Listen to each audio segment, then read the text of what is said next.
Hello everyone, welcome to today's video lecture of Object-Oriented Programming using Java. The paper code is CS504A. This is Shayani Chandru, Assistant Professor of Department of Computer Science and Engineering of Guru Nanak Institute of Technology.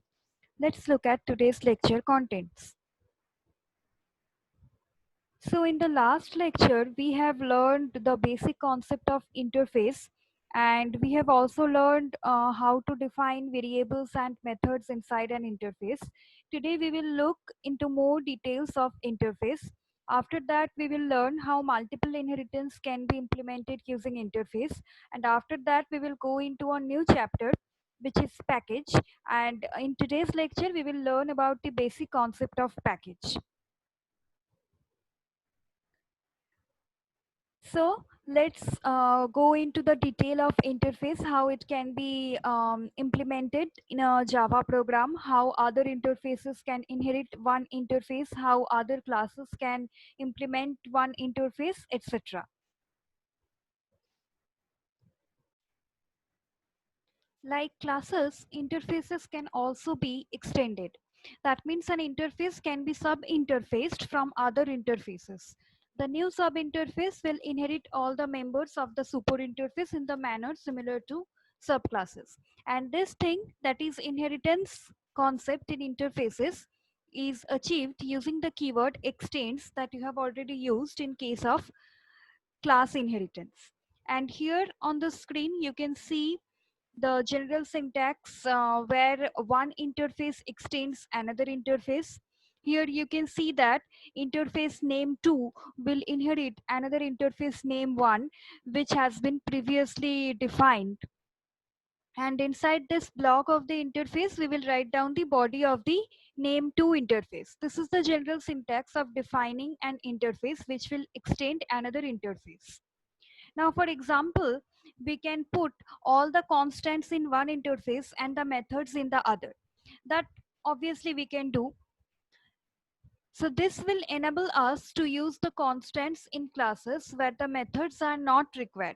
So let's look at an example, and you will understand this concept in more detail then.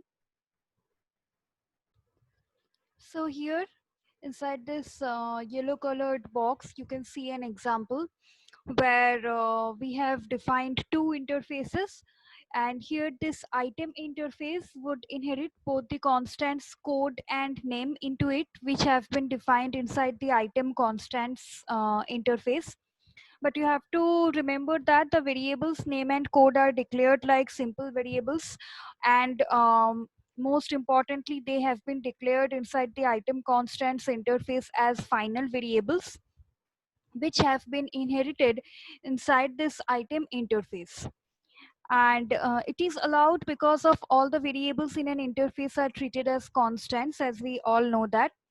Although the keywords final and static are not present here, then also they will be treated as final. So if you don't write the keyword final before an interface variable, then also the compiler will automatically assume that as they are written inside an interface, so they are by default final in nature.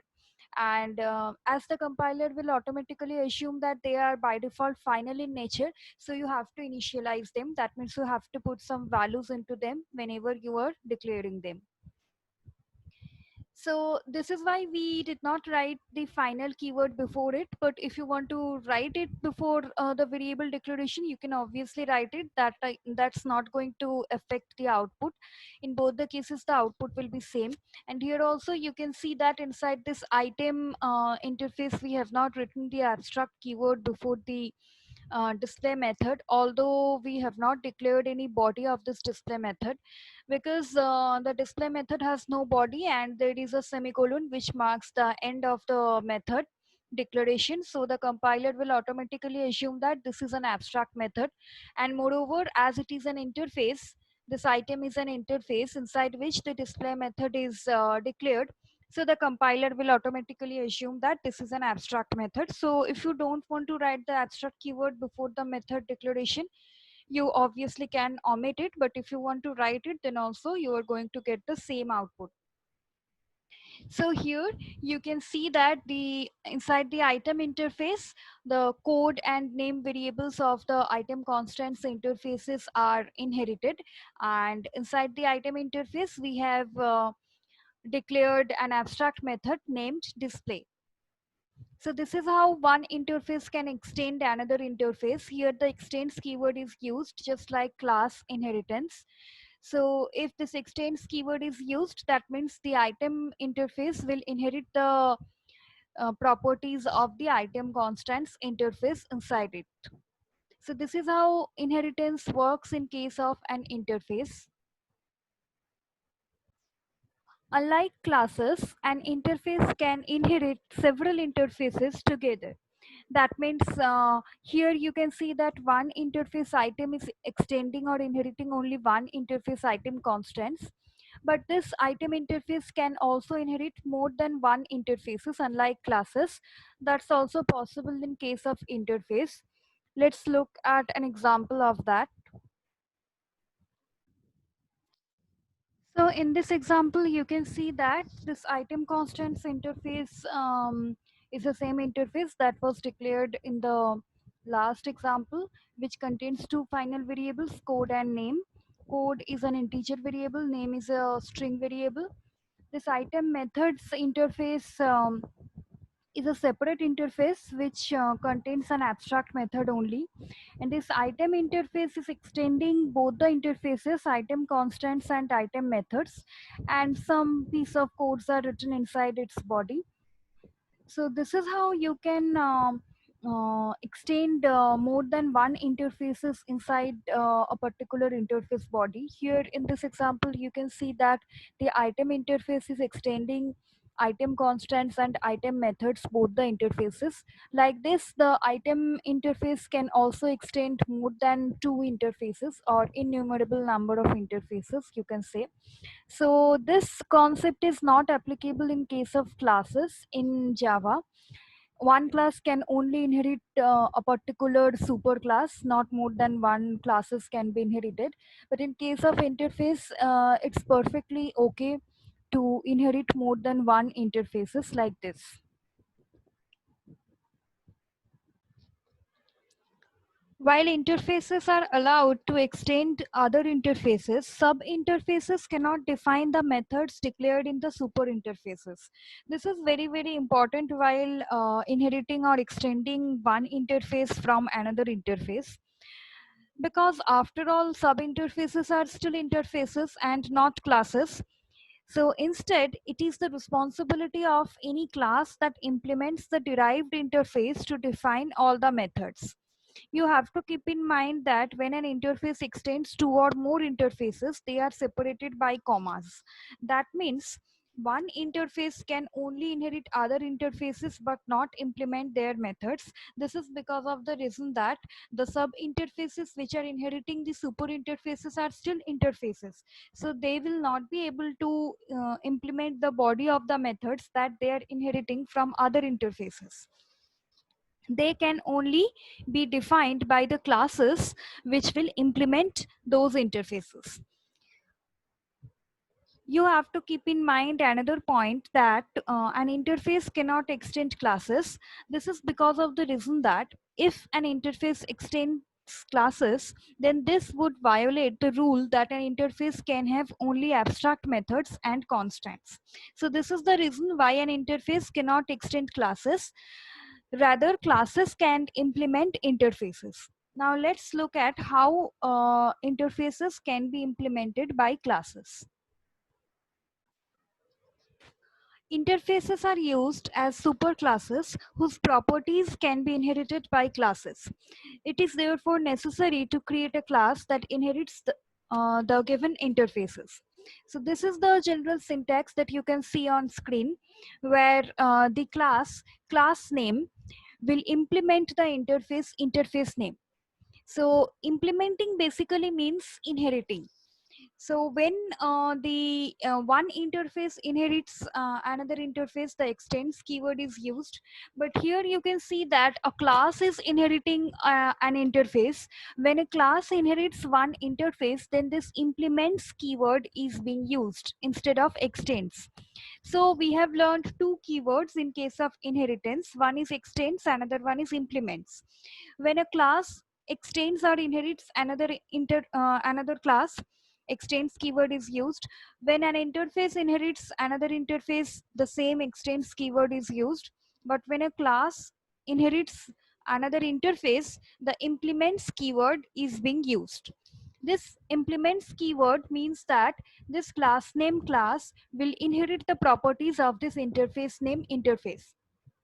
But the inheritance concept that will be implemented is same as that have been implemented in case of two interfaces or two classes, where one is the subclass and another one is the superclass, or where one is the sub interface and another one is the super interface. So basically the inheritance concept is same, but because here a class is inheriting one interface, that's why the implements keyword is being used.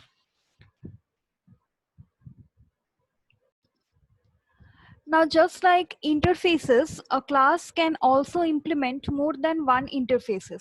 In the last topic, I have discussed about how an interface can inherit or extend more than one interfaces.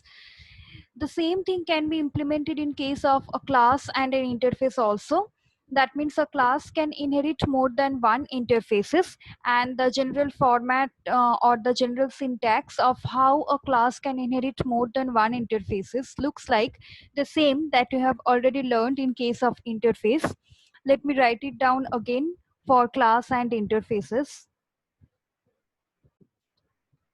So this is an example that you can see on screen. I have defined a class A. I have not written the body of it. And these are two interfaces, I and J. I have assumed that these two interfaces are already defined previously. And this class A wants to inherit both the interfaces I and J.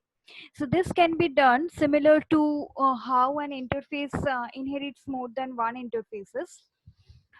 So here you can see that the class A actually inheriting both the interfaces I and J. Now if a class inherits more than one interfaces, then the two interfaces must be written separated by a comma. Not more than one interfaces, but you can say that innumerable number of interfaces can be inherited by a class. That means here I have written only two interfaces. You can write any number of interfaces that you want to being inherited by this class A. And as a class is inheriting interfaces, that's why this implements keyword is being used. Now inside this body of the class A, we have to implement all those abstract methods that have been defined inside this I and J interfaces. So this is how one class can inherit more than one interfaces, just like one interface can inherit more than one interfaces. Now, this is another example which shows that a class can also inherit one superclass and one super interface simultaneously in a single statement. Here I have assumed that the superclass D is already defined and the super interface I, which is being inherited by the class B, is already defined. So inside the single statement, the class B is inheriting the superclass D as well as inheriting the super interface I. So here you can see that B is the subclass for D and subclass for the super interface I also.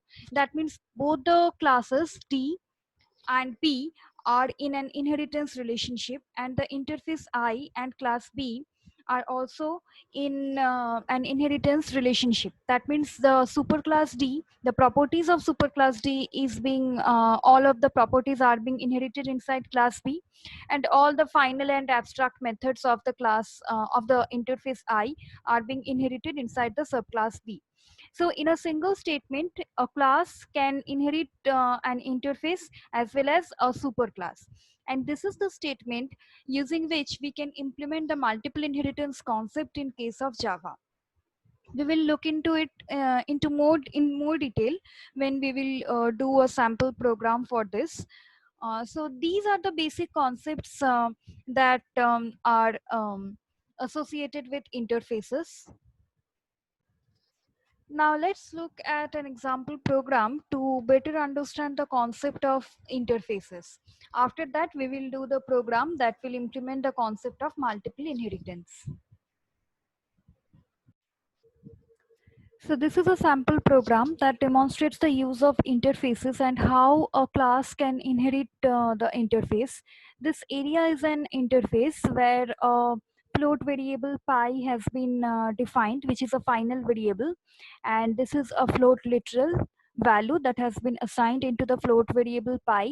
Then method, which is an abstract method, has been declared inside the interface area, and this abstract method has two parameters inside it. The parameters are also of float type.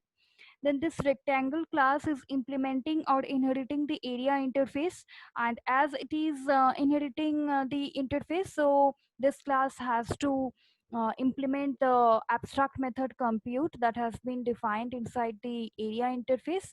And this is where the abstract method compute of the area interface is being implemented. Implementing the abstract method of an interface inside a class basically means overriding it inside the class body.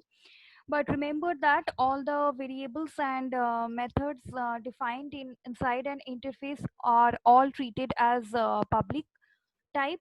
That's why you have to give public access specifier while overriding this compute method inside the class body, because we know that the overriding method should have equal priority access specifiers with that of the overridden method, or it should have higher priority access specifier than that of the overridden method. But here the public access specifier is being used by default inside and the overridden method, which is the abstract method defined inside the area interface. So public has the highest access priority in case of an access specifier. That means you cannot write anything lower than that here, because this method is overriding this method. So you have to write public here, because you cannot get any other access specifier which has highest priority, higher priority compared to than that of the compute method of the area interface, because the compute method of the area interface has already public by default before it, which is the highest priority access specifier in Java. So you have to write it public here, because if you write it public here, then in that case both the access specifiers of both the overridden and overriding method will be of equal priority. That's why you have to write down public while inheriting or implementing or overriding an abstract method defined inside an interface, and which you are being overriding inside the class that is implementing the interface. So you can see that the return type of the method is set as float. That means this method should return some float value. The float value that will be returned from inside the rectangle class is x into y. Then another class circle has been created, which also implements the area interface. So it also implements the compute method. And as the return type of the method is set as float, so this method should return some value. And what value will it return? It will return pi into x into x. Basically, this program is calculating the areas of rectangle and circles by using the interface concept. This interface test is the main class. This is the main method. We have created two objects of the rectangle and circle classes, because I have already told that just like we cannot create any object of an abstract class, we cannot also create any object of the interfaces, because the interfaces are not complete. We have written some abstract methods inside it, so it will be of no use if we create the object of an interface. It's better to create the objects of the class that are implementing those interfaces, because the class will have the complete implementation details of all the things written inside the interface area. So here inside the circle class, you can see that pi, which is the final variable defined inside the interface area, is being used. That means as circle is inheriting area interface, so pi can also be inherited. Now after that, what we have done, we have uh, defined a reference variable of interface area type. So this thing you can do because you cannot create any object of interface. That doesn't mean that you cannot define any reference variable of interfaces. Just like a normal class, you can also define a reference variable of type interface. So here that has been done in this statement, where we have taken a reference variable a of type interface, and the interface is area. And what we have done, we have put the rectangle object inside that a interface reference variable. So the reference variable a will now act like the rectangle class object. So if we call the compute method using the a reference variable, it will obviously call this compute method, and we are passing 10 and 20 into the parameters x and y. So this should return 200 as output, and as compute returns a float value, so this should return a float value. That means 200.0 will be the first output.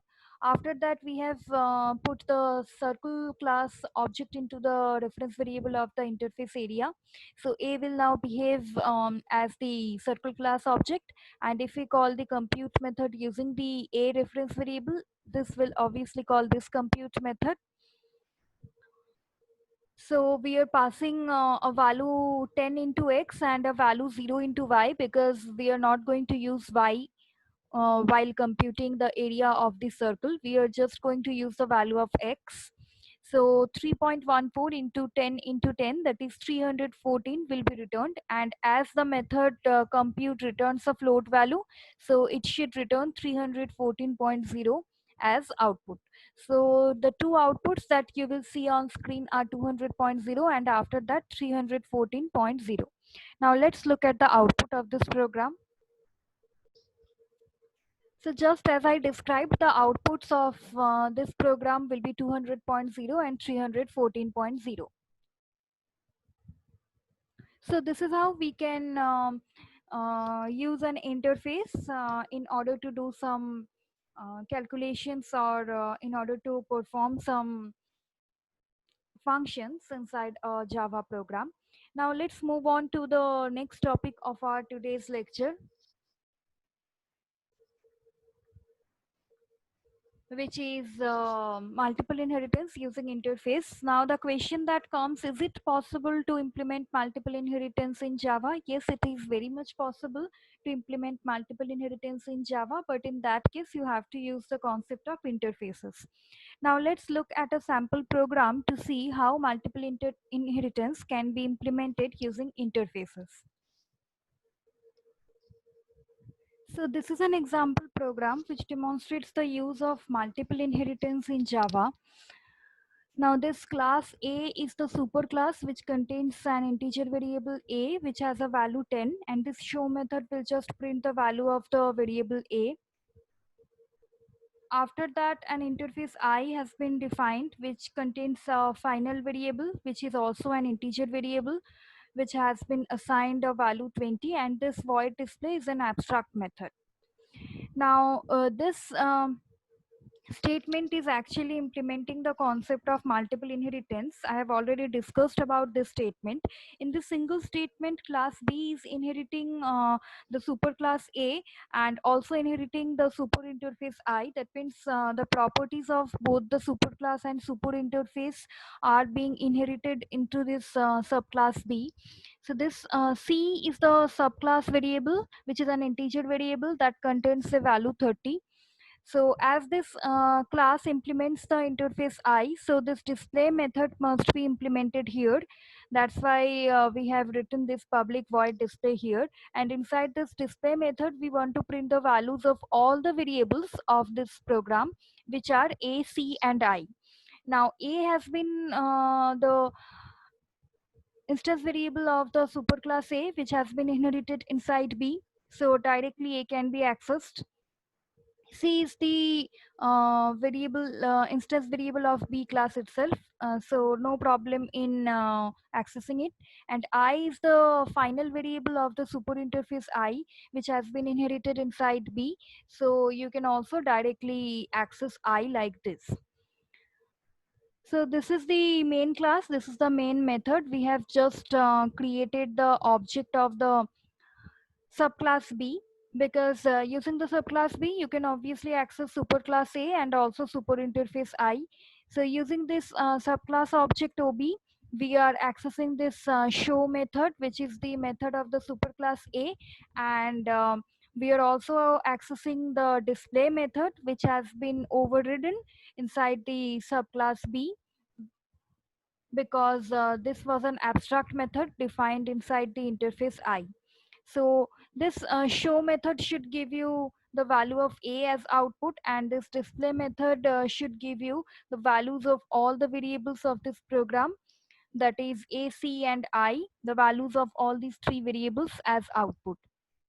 Now let me show you the output. After that, I'll explain how multiple inheritance is being implemented here in this statement.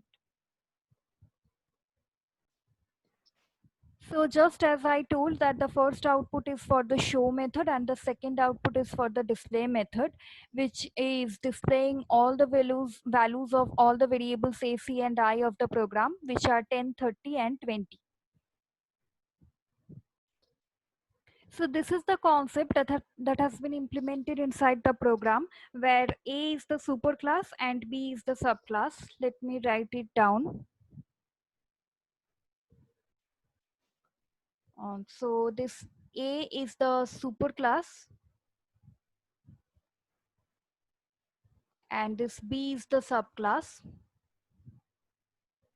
and this I interface is the super interface that has been inherited by the subclass B. So this is how the multiple inheritance concept is implemented. We know that multiple inheritance says that one subclass will be there and more than one superclasses will be there. But that thing directly cannot be implemented in Java due to the diamond problem. But here the same concept is being implemented. You can see that there is a superclass A, and this is the super interface I. That means the subclass B is actually inheriting both. Here one superclass and another one is super interface. So instead of inheriting another superclass, B is inheriting one super interface, so as to implement the concept of multiple inheritance. So here also the same concept is being implemented, that one subclass is inheriting more than one thing. But here in this case, not more than one superclasses, but one superclass and one super interface. So this is how multiple inheritance concept is being implemented. That means the same concept is there, but the instead of directly inheriting more than one superclasses, we are inheriting one superclass and one super interface. That means the inheritance concept is same. More than one things are being inherited into a single subclass B, but as the diamond problem is there, so more than one superclasses cannot be inherited. That's why we are inheriting one superclass and one super interface inside the subclass B. So this is how the multiple inheritance concept is being implemented in the program that I have just shown.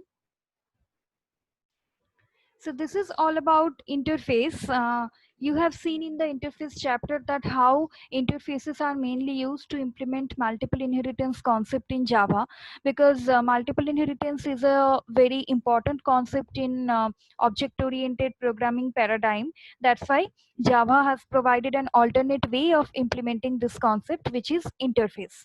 Now let's move on to the next topic of our today's lecture, which is package. In our today's lecture, we will give you a brief overview of the package concept in Java, and in the next lecture we will go into the detail of package implementation.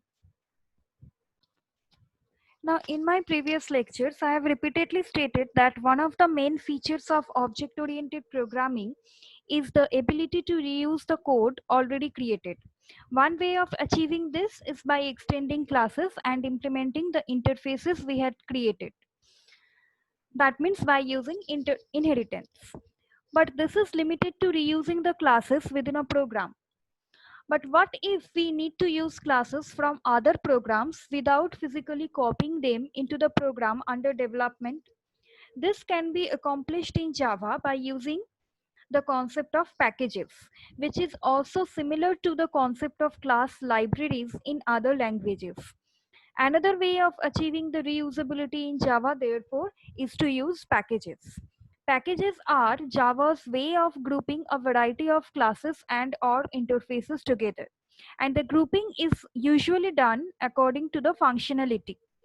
That's why packages act as containers for classes.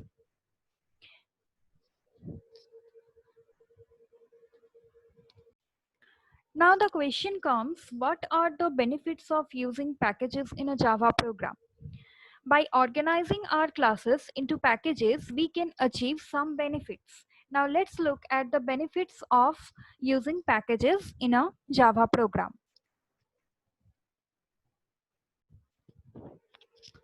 The first benefit of using package in a program says that the classes contained in the packages of other programs can be easily reused.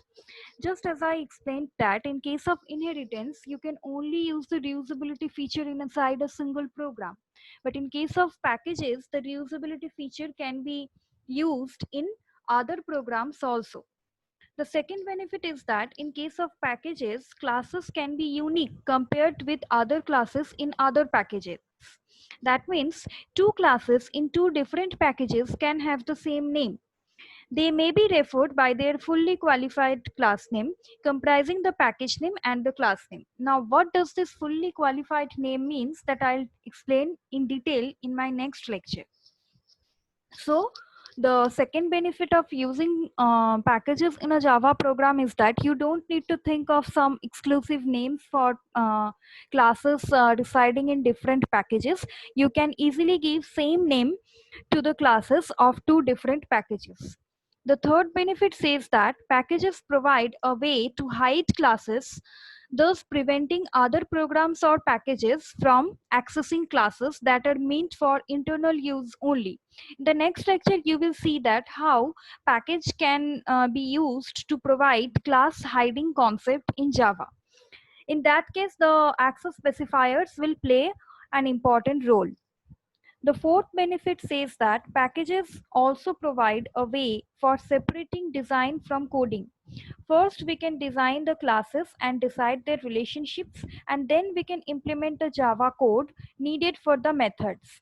It is possible to change the implementation of any method without affecting the rest of the design. So these are the four benefits that are being used when you will use the package concept in case of a Java program.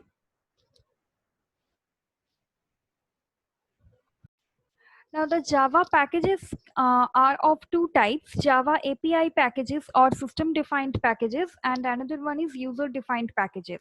The API packages are already defined inside the Java library, and the user defined packages have to be created by the users. In the next lecture, we will go into the detail of how the classification of package works. That means how Java API packages and user defined packages can be used in a Java program, which one is to use when, in which situation you have to use Java API packages, and in which situation you have to use system using user defined packages, that you will understand in detail in the next lecture. We will also do some example programs of packages. Till now we have done so many programs implementing all the concepts that we have learned so far. But in case of package program, the execution and compilation of a Java program, which in includes the concept of package is a bit different. That also we will show you in the next lecture. So in today's lecture we have covered the whole concept of interface, and we have also explained how important is interface, how important interface is if you want to implement the multiple inheritance concept. And we have also given a brief overview of packages, why packages are needed, what are the benefits that you will get if you use packages in a Java program. Thank you for listening to today's lecture. See you in the next lecture.